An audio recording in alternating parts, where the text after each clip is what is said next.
Hello, and thank you for joining us. I have here Professor Guo from University of Saskatchewan, and I'd like to interview her about odor assessments and regulations. Professor Guo has extensive experience in the odor field assessment and regulation. She is heavily involved with the Ministry of Environment in Saskatchewan in the development of odor regulations and standards. Professor Guo, you had a very interesting talk on validating air dispersion model using field odor panelists. How important do you think is validation of odor models? I think all the air dispersion models used for odor dispersion should be validated before they put into any use. What we find out from our study is the regulatory air dispersion models like AirMod and CalPath, they underpredict the odor concentrations. So we need to do some adjustment for the result to fully reflect the field experience of the panelists or receptors.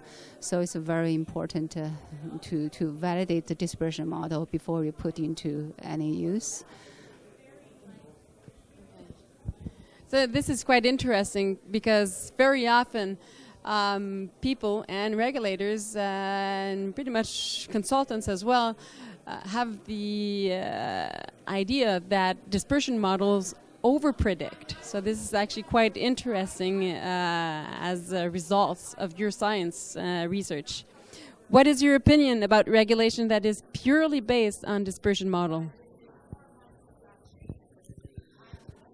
Actually, so far, like most use of dispersion model results are purely based on modeling, not much field validation.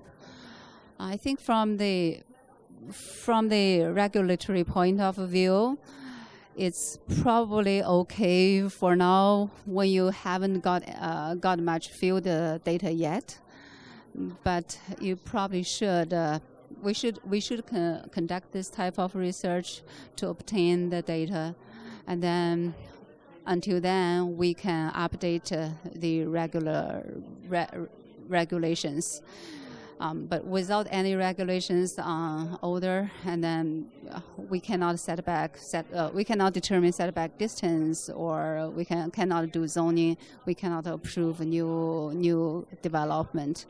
So it's necessary to use it for now, but we really need to do some research work to improve it, to add more scientific basis on it. What would be one of your opinions of what should odor regulation take into account, and on what basis what parameters do you think would be important to add to odor regulation? So right now, some guidelines, they use odor concentrations only. Some add the occurrence frequency. For example, it's one odor unit, and then with 99% of odor-free occurrence, odor-free frequency, or 1% of occurrence frequency. I think with those two parameters, probably it's good generally. Adding any more probably make the regulation very difficult. But if you are using a whole different set of parameter like intensity, like centimeter or some kind of intensity as the regulatory parameter, then it's a totally different story.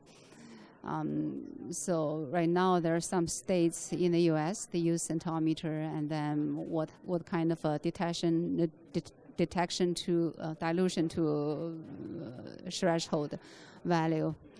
So then it is different. But for that one, they have like occurrence probably once every how many times a day, or duration probably need to be added to that.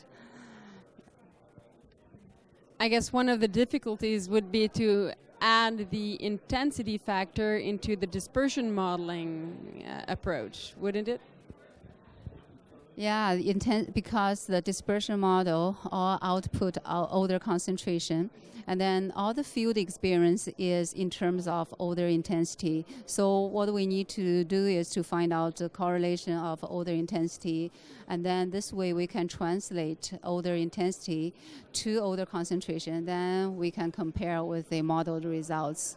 So this is a step that we are lacking now. So we're working on that, and I hope more researchers work on this because this is a source-specific question. Well, thank you very much, Professor Guo. Thank you very much, ladies and gentlemen.